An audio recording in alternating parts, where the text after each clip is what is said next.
ஆட்சியை பிச்சைட்டு தானே புடிச்சீங்க.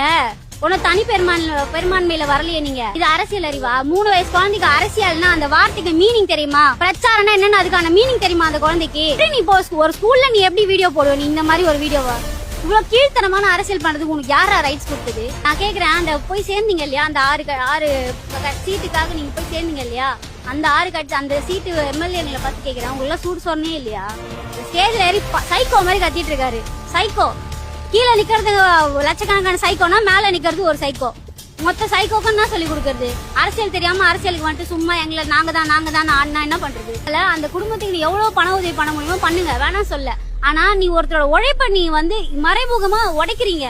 படிச்சு வேஸ்டா போகுதுல அவங்களுக்குலாம். அப்ப அவங்களோட உழைப்புக்குலாம் யாருக்கு பதில் சொல்ல போறீங்க?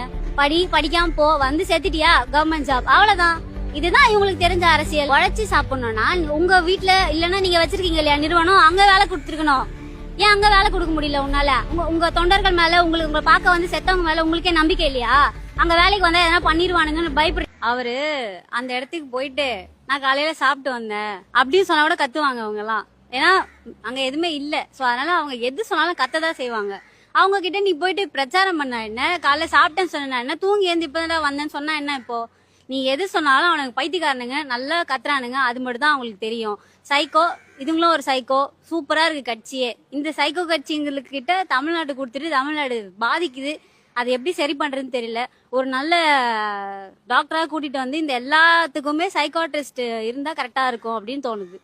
41 குடும்பத்துக்கு அரசு பதவின்னு சொல்லியிருக்காரு. அதை பத்தி நீங்க என்ன நினைக்கிறீங்க? இல்ல, ஊராமூட்டு நெய்ல ஸ்வீட் செய்யாதீங்கன்னாங்க. இவர் என்ன பண்றாரு, ஊராமூட்டு நெய்யே என் பொண்டாட்டி கையேன மாதிரி எல்லாருக்கும் தூக்கி அரசு பதவி கொடுத்துட்டு இருக்காரு. யாருக்கு புரியல? யாரோட அரசு பதவி தூக்கி யாருக்கு கொடுக்குறாங்க? இப்போ ஒரு கீழே லெவல்ல எல்லாரும் இருப்பாங்க இல்லையா, ஆபீசர்ஸ் இருப்பாங்க.